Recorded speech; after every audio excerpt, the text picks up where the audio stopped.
선생님들을 언급하시면서 이 선생님은 교육적인 부분에서 우리가 조금 믿을 만한 선생님이다. 어떤 선생님은 좀 나태한지, 어떤 선생님은 우리가 조금 더 서포트를 해줘야 할 도움이 필요한 선생님인지 굉장히 잘 파악을 하고 계시더라고요. 안녕하세요. 한다아린의 굿티처입니다. 네, 여러분들께서는 혹시 유치원 어린이집에 계실 때 누군가가 나를 보고 있다라는 생각을 하신 적이 있나요? 여기에서 제가 본다라고 말하는 것은 진짜 눈으로 보는 것 뿐만이 아니라 여러 가지 느낌적으로 그 사람에 대해서 느끼고 있다라는 생각을 해본 적이 있는지에 대해서 제가 물어보는 거예요. 저 또한 예전에는 나만 그냥 재밌으면 되지, 나만 잘하면 되지 라는 생각을 가지고 있었기 때문에 주변에서 저를 어떻게 보는지에 대해서 사실은 신경을 많이 안 썼었는데요. 지금은 약간은 신경을 쓰게 됐어요. 제가 조금 놀랄만한 이야기를 해드릴게요. 제가 이 교사를 어떤 포지션에 배치를 할 것인가, 어떤 연령에 배치를 할 것인가, 누구와 메이트를 해야 될 것인가, 이런 거를 결정하는 데 있어서 몇 번 원감 선생님, 원장 선생님이 하시는 그 회의에 같이 참석을 해서 선생님들 반편성을 이렇게 도왔던 적이 있는데요. 그때 원장 선생님하고 원감 선생님께서 이제 선생님들을 언급하시면서 이 선생님은 교육적인 부분에서 우리가 조금 믿을 만한 선생님이다. 뭔가 이런 얘기를 하신다거나 또는 이 선생님이 아이들하고 어떤 스타일로 놀이를 진행하는지 그리고 아이들을 어떤 식으로 어떤 스타일대로 이끄시는지 선생님이 어떤 선생님이 굉장히 열정적이고 어떤 선생님은 좀 나태한지 어떤 선생님은 우리가 조금 더 서포트를 해줘야 할 도움이 필요한 선생님인지 우리가 교육적으로 믿음이 가는 선생님은 그래서 우리가 이 선생님을 어떤 연령의 헤드 선생님으로 팀장급으로 우리가 정할 수 있는지에 대해서 굉장히 잘 파악을 하고 계시더라고요. 그래서 저는 정말 깜짝 놀랐어요. 안 보는 것 같으면서도 다 이렇게 느끼고 계시구나 라는 생각이 들었는데요. 여기에서 제가 이 말을 하는 이유는 남의 시선을 많이 의식해라 이런 말은 아니지만 그 사람들이 외부에서 나를 보고 있잖아요. 그러니까 같은 동료 교사들, 원장님, 원감님 이렇게 나를 보고 있는데 나를 어떤 시각으로 보고 있고 나를 어떻게 평가를 내리고 있다는 뜻이에요. 그런데 나를 그렇게 평가 내린다는 것은 반드시 그런 타당한 이유가 반드시 있어요. 네, 이때는 수업이나 교육적인 측면 그리고 또 여러분이 아이들을 대하는 뭔가 성향적인 측면 이렇게 두 가지로 나눠져서 여러분을 이렇게 보고 있다고 보시면 되는데요. 그 중에서 오늘은 여러분이 아이들의 놀이를 지원을 할 때 그리고 어떤 활동을 여러분들이 계획을 할 때 조금 더 믿음직한 교사로 보여지기 위해서 반드시 피해야 할 5가지에 대해서 제가 이야기를 해보려고 합니다. 첫 번째, 의미가 없고 재미가 없는 놀이 지원을 하거나 활동 계획을 하는 거예요. 제가 나중에 계획안 작성법에서 조금 더 자세하게 이야기를 하겠지만 어떤 놀이를 했거나 활동을 했을 때 그 후에 아이들이 아무것도 얻어가는 게 없다면 아이들을 정말 피곤하게 만들었다면 그거는 별로 의미 있는 지원이나 놀이 활동 계획이라고 볼 수가 없어요.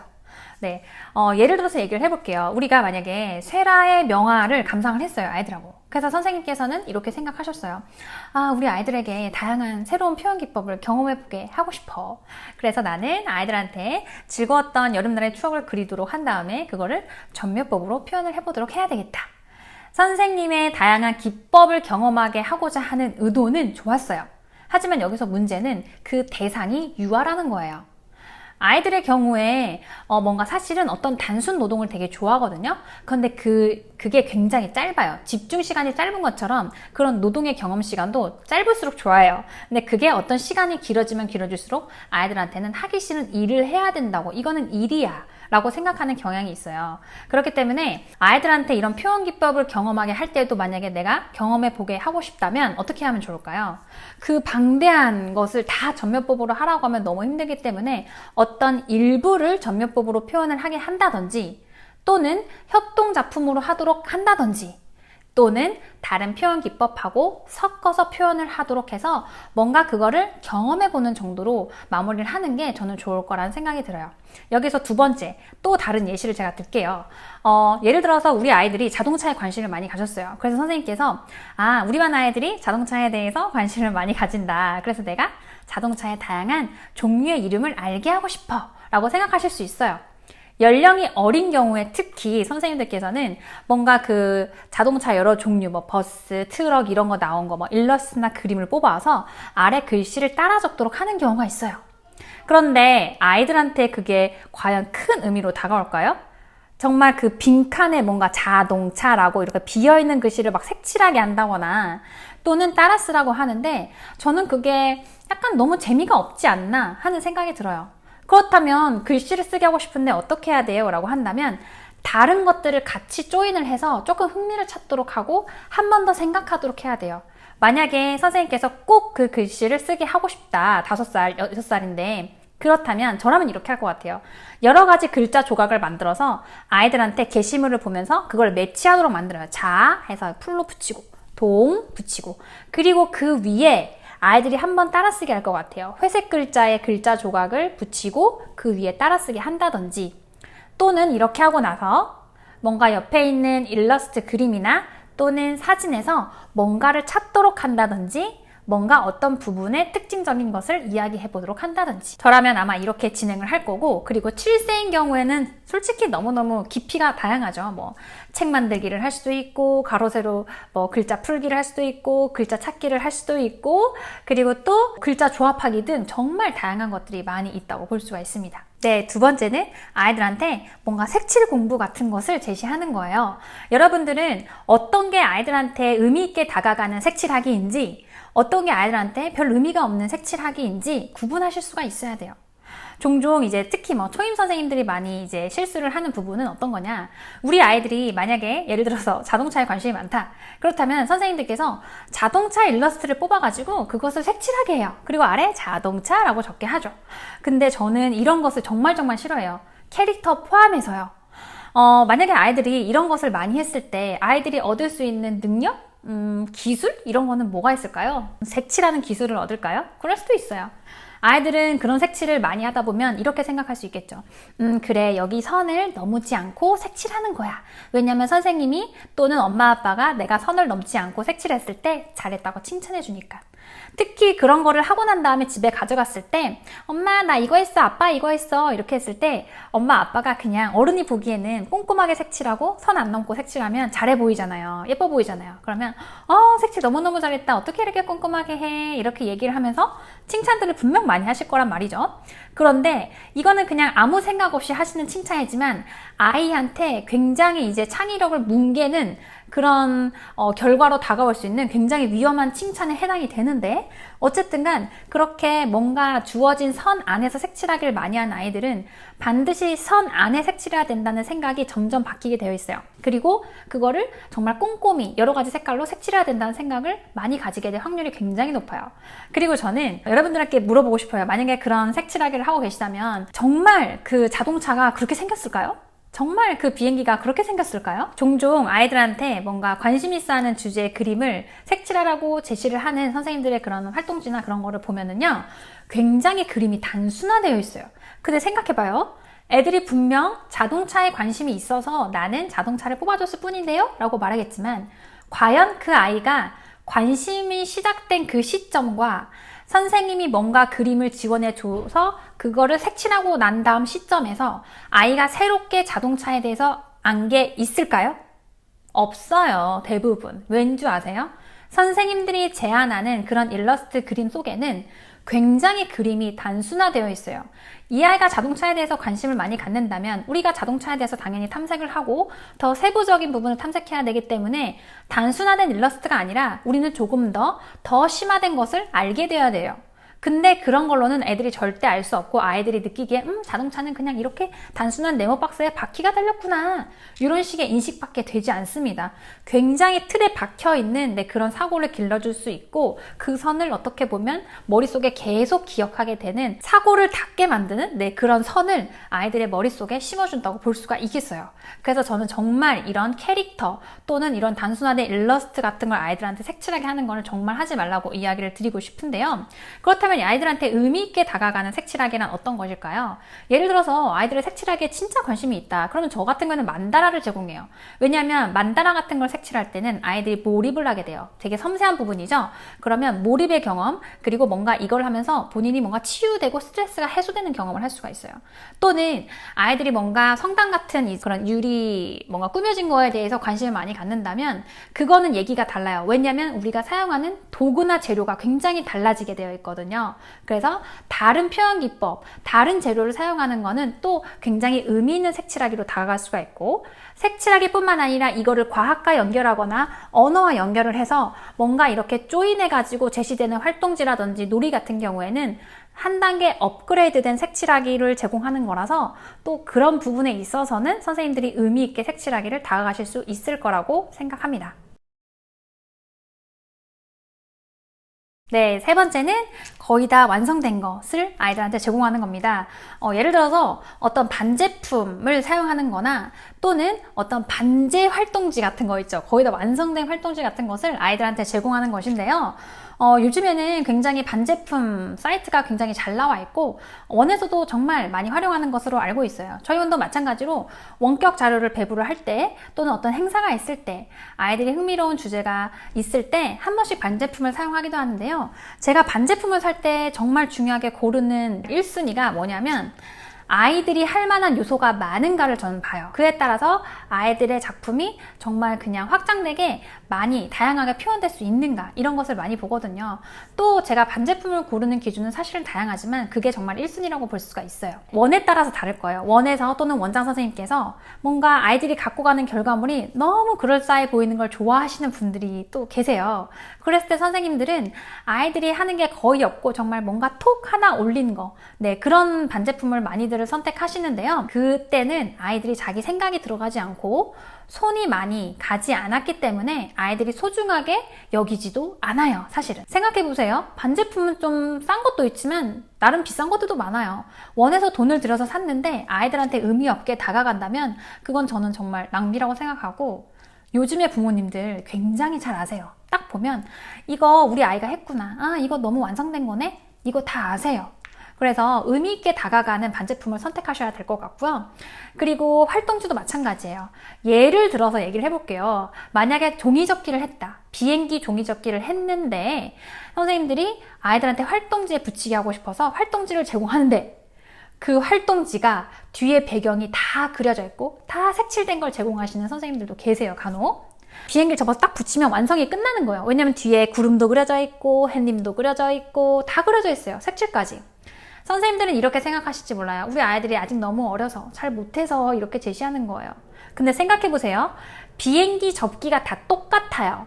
아마 그 한 반에서 비행기 접기를 그 주에 한다면 같은 비행기를 접을 텐데, 그러면 아이들은 같은 비행기를 접어서 붙이고 활동지까지 배경까지 똑같아요. 그럼 이건 뭐죠? 결과물이 똑같은 게 돼요.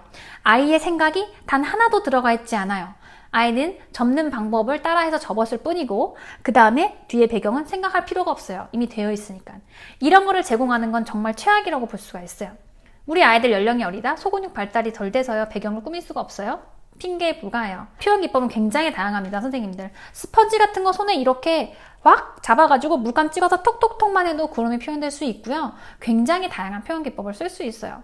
그래서 아이들이 생각하도록 해야지 선생님이 활동지에 뭔가 틀을 주거나 그림을 그려주는 거는 전 정말 좋아하지 않거든요. 아이들의 창의력을 정말 뭉개는 거라고 볼 수가 있어요.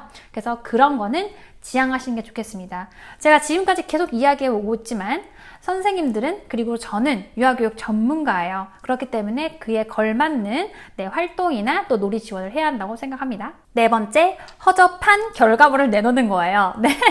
여기에서 잘못 오해하시면 교사가 그러면 손을 봐줘야 하나? 이렇게 생각하실 수 있는데 그게 아니라요. 여러분들 생각해보세요. 아이들은 그 놀이 과정이 정말 중요해요. 하지만 미술이나 어떤 작품을 만드는 데 있어서는 결과 또한 굉장히 중요하게 아이들한테 다가갑니다. 아이들이 잘 하는 걸 보세요. 아이들이 뭔가 자기가 그렸거나 뭔가 만들었죠. 그런데 본인이 만족스럽지 않으면 그걸 자꾸 숨겨요. 어딘가 전시하는 걸 싫어요.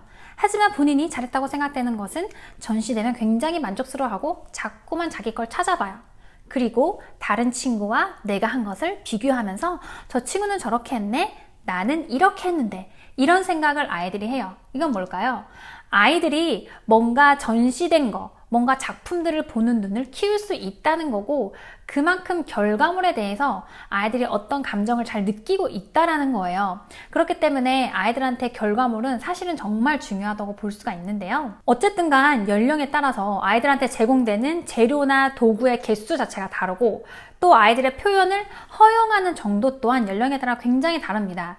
그런데 만약에 작품을 자꾸 가져가는데 또는 작품을 자꾸 게시를 하고 전시를 하는데 주변에 선생님들이 지나가다가 또는 부모님들이 지나가는데 이거 뭐야? 이게 뭘 표현한 거야? 라는 말을 자꾸 한다면 그거는 그 선생님의 뭔가 활동 계획에 문제가 있다는 뜻이에요. 선생님, 아이들이 수준이 낮아서 그런 걸 어떻게 해요? 그게 바로 선생님의 문제라는 겁니다. 왜냐하면 당연히 담임 선생님은 본인이 맡은 아이들 수준을 잘 파악하고 있어야 돼요.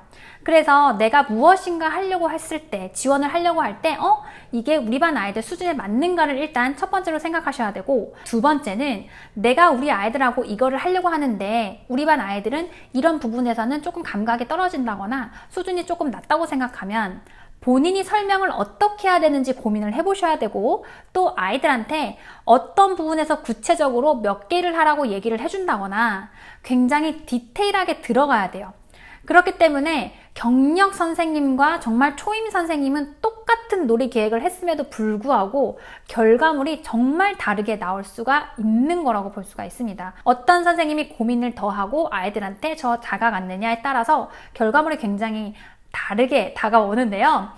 이것은 선생님께서 아이들에 대해서 조금 더 관심을 가지고 그 수준에 발달에 잘 맞게 준비를 하시려고 한다면 얼마든지 허접한 결과물이 아니라 정말 아이들 눈에도 전시하고 싶고 엄마 아빠한테 자랑하고 싶은 결과물이 나올 거라고 생각을 합니다. 네, 다섯 번째는 일률적으로 나오는 똑같은 결과물을 보여지는 거예요. 자, 예를 들어서 여러분들이 어떤 활동지를 준비한다. 뭐 언어나 뭐 과학이나 여러 가지 분야에 이렇게 활동지 애들이 관심이 있어서 조금 내가 놀이 지원을 이런 식으로 해주면 좋을 것 같아 하고 지원할 때 있죠. 그때 여러분들은 활동지인데 당연히 똑같지 라고 생각하실 수 있어요. 아니에요, 여러분들. 활동지를 제공할 때도 반드시 여러 가지를 제공하세요. 똑같은 거지만 뭔가 종류를 다르게 한다든지 아이들이 그 중에서 선택을 하게 만드는 거예요. 그래서 활동지를 제공할 때 두세 가지의 활동지를 제공하고 아이들이 선택해서 할 수 있게 하면 조금 더 아이들의 흥미에 다가갈 수가 있고, 그리고 7세 같은 경우는 솔직히 말해서 언어 발달이 굉장히 갭 차이가 커요. 정말 능숙하게 잘 쓰는 아이, 하지만 하나도 모르는 아이도 있어요. 그렇다면은 그 양쪽, 그 누구에게 수준을 맞출까요? 그렇다면 두 수준 아이 다 힘들 수가 있겠죠. 그래서 저 같은 경우는 어떻게 하냐?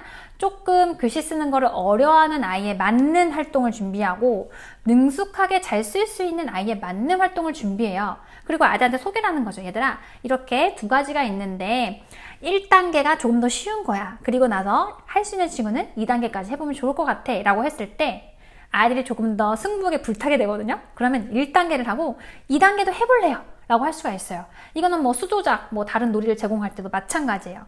그래서 여러분들이 제공을 할 때 한 가지만이 아니라 2개, 3개의 활동지나 2개, 3개의 활동을 이렇게 제공을 하시면 아이들이 조금 더 흥미있게 참여할 수 있고, 아, 선생님이 굉장히 아이들의 수준을 잘 탁탁 맞춰서 준비를 한 선생님이구나 라는 인식을 줄 수가 있습니다. 그리고요, 일률적인 그런 결과물을 자꾸 내는 반이 있죠. 그런 반은 제가 지나가면서 보면 선생님이 굉장히 틀에 잡혀있구나 라는 생각이 또 들고, 그리고 선생님이 창의적이지 않으면 그 반 아이들도 창의적일 수 없어요. 그래서 저는 다양한 걸 제공하라는 거고, 만약에 계속 결과물이 우리 반은 똑같이 나와. 그러면 과연 아이들이 주변 친구들이 한 전시 작품을 볼까요? 절대 보지 않아요. 그러면 아이들이 뭔가 전시된 거, 뭔가 게시된 거를 보는 그런 뭔가 시각이나 그런 것도 굉장히 이제 뭐 협소해질 수가 있고, 우리가 정말 많은 영향을 미칠 수 있어요. 정말 아이들한테 부정적인 영향을 미칠 수 있어서 선생님들이 조심하셔야 될 것 같습니다. 네, 오늘 이렇게 제가 현장에서 여러분들이 아이들한테 뭔가 놀이 지원을 한다거나 또는 활동 계획을 하실 때 믿음직한 교사로 보여지기 위해서 피해야 할 5가지를 이야기해봤는데요. 첫 번째, 의미와 재미없는 놀이 제공하기. 두 번째, 단순 색칠하기 제공하기. 세 번째, 다 완성된 반제품, 반제 활동 제공하기. 네 번째, 허접한 결과물 내보이기. 5번째, 일률적 결과물 내보이기. 네, 여러분들, 타인이 나를 어떻게 보느냐도 물론 중요하지만 그것뿐만이 아니라 내가 나 자신을 굉장히 자신감 있고 자부심 있게 볼 수 있으려면 제가 이야기한 그 5가지만 피해서 놀이 지원이나 또는 활동 계획을 하셔도 정말 어느 정도는 잘하는 선생님으로 보여줄 수가 있을 거예요. 나 자신에게도요. 처음에는 물론 힘들 수 있어요. 하지만 여러분들이 자꾸 그렇게 생각하고 시도하다 보면은 1년 지나면 조금 더 수월해지고 2년 지나면 더더더 수월해지실 거예요. 그리고 여러분은 그렇게 하는 과정 속에서 전문가라고 자기 자신을 부를 수가 있게 되고 어떤 경력이 쌓여가는 그 값어치를 하는 교사로 성장할 수 있을 거라는 생각이 듭니다. 네, 선생님들 모두 화이팅 하시고요. 오늘 제 영상이 선생님들이 성장하는 교사가 되는데 도움이 되셨다면 좋아요와 구독을 꼭 눌러주세요. 그럼 우리 다음에 만나요.